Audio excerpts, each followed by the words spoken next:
प्रणाम दोस्तों, मैं मोनिका। और मैं अभिषेक आप लोगों का स्वागत करते हैं अपने चैनल लर्निंग अड्डा में। और आज हम लोग बात करेंगे फार्मूलाज की, जिसमें जो हैं लुकअप एंड वी लुकअप। चलिए स्टार्ट करते हैं। अब हमने एक एक्सेल शीट पे लुकअप फार्मूला हम स्टार्ट करते हैं कि कैसे लगाते हैं, लेकिन उससे पहले हमें ये जान लेते हैं कि लुकअप होता क्या है। लुकअप जैसे कि नाम से लग रहा है कि जब हमें किसी पर्टिकुलर चीज़ को बहुत सारा डेटा दे रखा होता है, उसमें से फाइंड आउट करना होता है।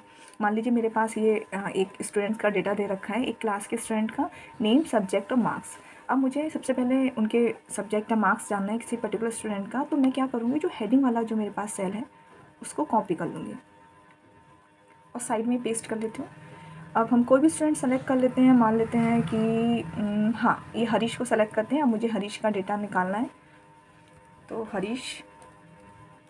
देन अब सब्जेक्ट जानना है, तो सब्जेक्ट में मैं क्या करूँगी, equal to sign, then lookup, नीचे ब्रैकेट स्टार्ट। अब इसमें क्या करते हैं लुकअप जानने में कि सबसे पहले लुकअप के बाद हमें किस इंसान का डेटा निकालना है, किस चीज़ का, तो हरीश का। दूसरी चीज़ हम क्या इसमें लेते हैं कि पूरा डेटा सेट कि किस में से निकालना है, हमने यहाँ से सेलेक्ट कर लिया। और तीसरी और इम्पॉर्टेंट चीज़, क्या चीज़ निकालनी है। अब हमें हरीश का सब्जेक्ट निकालना है, तो हम सब्जेक्ट वाले को कॉपी कर लेंगे, मतलब सेलेक्ट कर लेंगे। Then bracket close, enter, geography. देखते हैं हरीश के पास क्या सब्जेक्ट है, ज्योग्राफी। ठीक है। अब हम इसी को दोबारा अप्लाई करते हैं मार्क्स निकालने के लिए, equal to sign, then lookup, bracket start. फिर पहली चीज़ हम क्या करेंगे, किस इंसान का निकालना है, हरीश का, कॉमा, किस में से निकालना है, यानी पूरा डेटा सेट। देन थर्ड चीज़ हम क्या करेंगे, मार्क्स निकालने हैं, तो इस बार हम मार्क्स वाला कॉलम सेलेक्ट करेंगे। Then bracket close, enter, 23।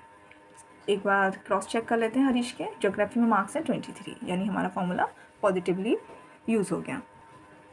चलिए अब हम किसी और स्टूडेंट का निकालने की कोशिश करते हैं।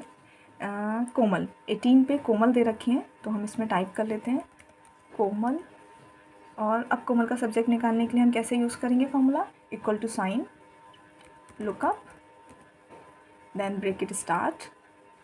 देन अब की बार हम कोमल सेलेक्ट करेंगे, कॉमा, फिर पूरी टेबल एरे यानी पूरा डेटा सेट, देन कॉमा और सब्जेक्ट, ब्रैकेट क्लोज। इंग्लिश, कोमल का सब्जेक्ट है इंग्लिश, यानी फॉर्मूला ठीक से लग गया है। चलिए हम कोमल के मार्क्स देखते हैं, equal to sign, then lookup, bracket start, Komal, then comma, whole data set, then comma, और अब की बार हम मार्क्स सेलेक्ट करेंगे, then bracket close, enter. Komal के इंग्लिश में मार्क्स हैं 46, यानी क्रॉस चेक किया, ठीक आ रहा है। तो इस तरह जो हमारा लुकअप फॉर्मूला होता है, तो हम इसकी मदद से क्या करते हैं, वैल्यूज़ को फाइंड आउट करते हैं, एक्सट्रैक्ट करते हैं, बहुत जब हमारे पास बहुत सारा डेटा सेट होता है। यही फॉर्मूला लुकअप जो हमारा फर्दर यूज़ होता है, ये दो तरह से यूज़ होता है, वी लुकअप और एच लुकअप। चलिए इसकी बात करते हैं। तो हमने क्या पढ़ा अभी लुकअप में कि लुकअप जो फॉर्मूला होता है, जैसे कि इसके नाम से लग रहा है, चीज़ को फाइंड आउट करने के लिए होता है। हमने इसका फॉर्मूला क्या पढ़ा, जो इसका सिंटैक्स है वो हमने पढ़ा, लुकअप, नेम यानी जो डेटा हमें एक्सट्रैक्ट करना है, देन होल टेबल, और उसके बाद कॉमा, फिर रेंज ऑफ द सब्जेक्ट अगर हमें सब्जेक्ट निकालना है। ठीक है।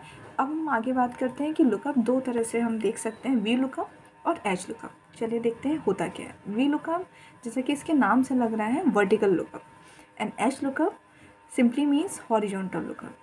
वी लुकअप में हम जो होल डेटा सेट में से जो हमारी मेन टेबल होती है उसमें से डेटा एक्सट्रैक्ट करते हैं कॉलम वाइज, और एच लुकअप में जो हम डेटा एक्सट्रैक्ट करते हैं अपना, तो वो हम करते हैं रो वाइज। चलिए अब बात करते हैं वी लुकअप की।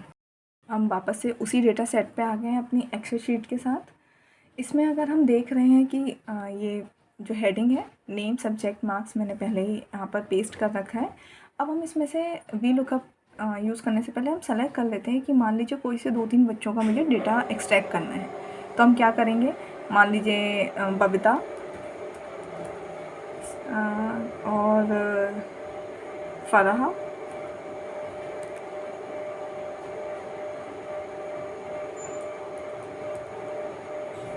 देन इति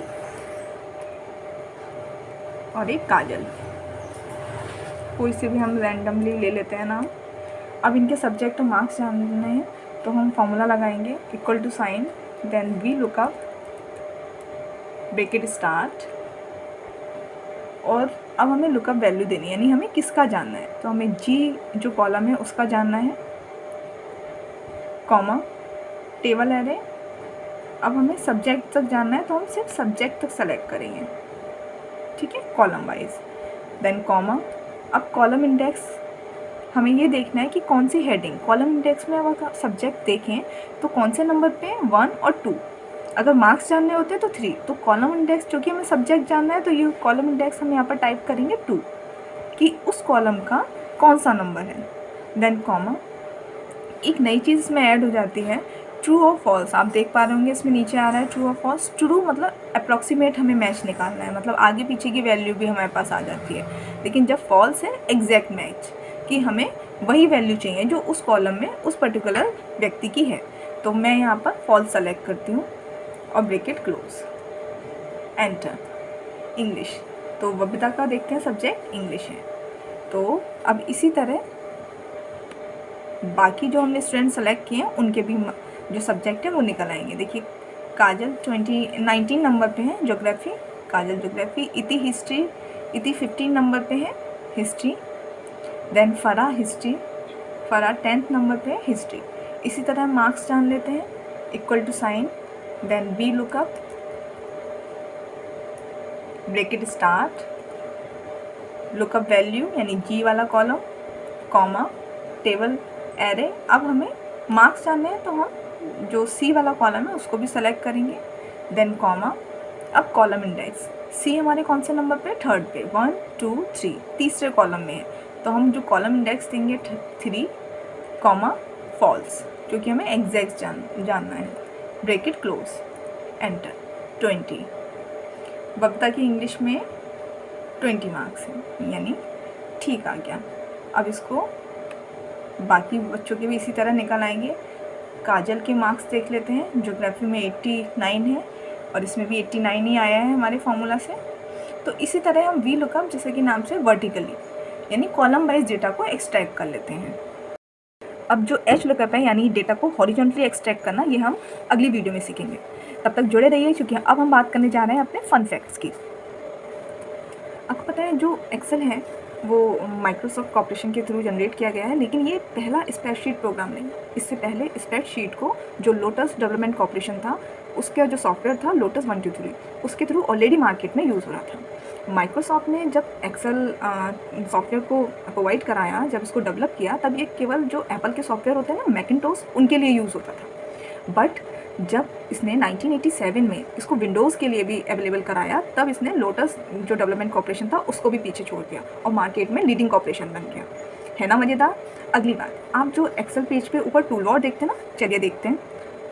देखिए जो ऊपर एक्सेल शीट के सबसे ऊपर ये ब्लू कलर की, लाइट ब्लू कलर की टूल बार दिख रही है ना आपको, होम, इंसर्ट, पेज लेआउट, इसको इंट्रोड्यूस करने वाला सबसे पहला जो था वो माइक्रोसॉफ्ट ही था, जिसने एक्सेल के थ्रू इसको अवेलेबल कराया, जिससे हमारा जो वर्क है एक्सेल का वो और ज़्यादा इजी बन जाता है।